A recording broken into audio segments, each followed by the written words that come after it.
नमस्कार साथियों, राहुल गांधी ने अपनी रायबरेली की सभा में देश की जनता को संबोधित करते हुए कहा है कि देश में बहुत जल्दी ही एक आर्थिक तूफान आने वाला है और जिसका प्रभाव सीधे सीधे गरीब जनता पर पड़ेगा। साथियों, ये बात बिल्कुल सत्य है।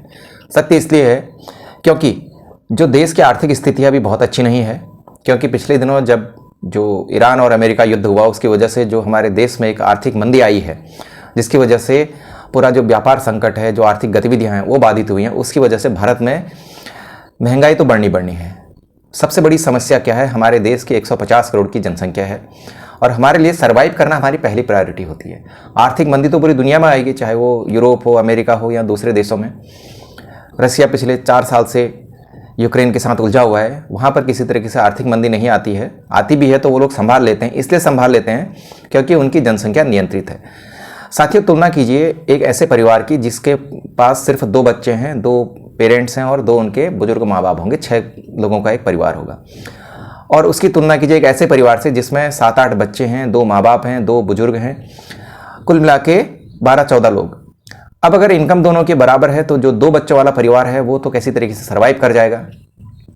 लेकिन जिनके घर में 14 लोग एक साथ खाना वाले हैं, उनको कपड़ा चाहिए, दवाई चाहिए, शेल्टर चाहिए, पानी चाहिए, तो उनके लिए समस्या आएगी। साथियों, बहुत लंबे समय से हमारे देश में परिवार नियोजन का कार्यक्रम चल रहा है। इंदिरा गांधी जी ने 20 सूत्री कार्यक्रम चलाया था जिसमें उन्होंने परिवार नियोजन को प्राथमिकता दी थी।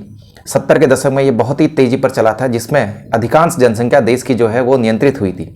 कई जो एजुकेटेड लोग थे या उसके बाद जो कम पढ़े लिखे लोग थे, उन्होंने भी अपने आस पड़ोस के लोगों को देखते हुए 2 बच्चे पैदा करने का एक सिस्टम स्टैब्लिश किया। लेकिन आज भी हमारे देश में कई लोग ऐसे हैं जिनके बहुत सारे बच्चे हैं। उनके लिए जो महंगाई है ये बड़ी खतरनाक समस्या बन के आने वाली है।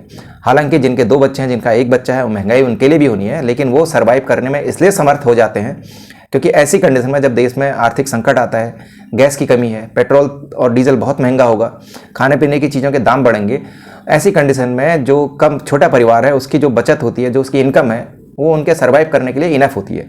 फिर जब ये दौर निकल जाएगा उसके बाद वो लोग जो छोटे परिवार वाले होते हैं फिर से अपने रेस पकड़ लेते हैं।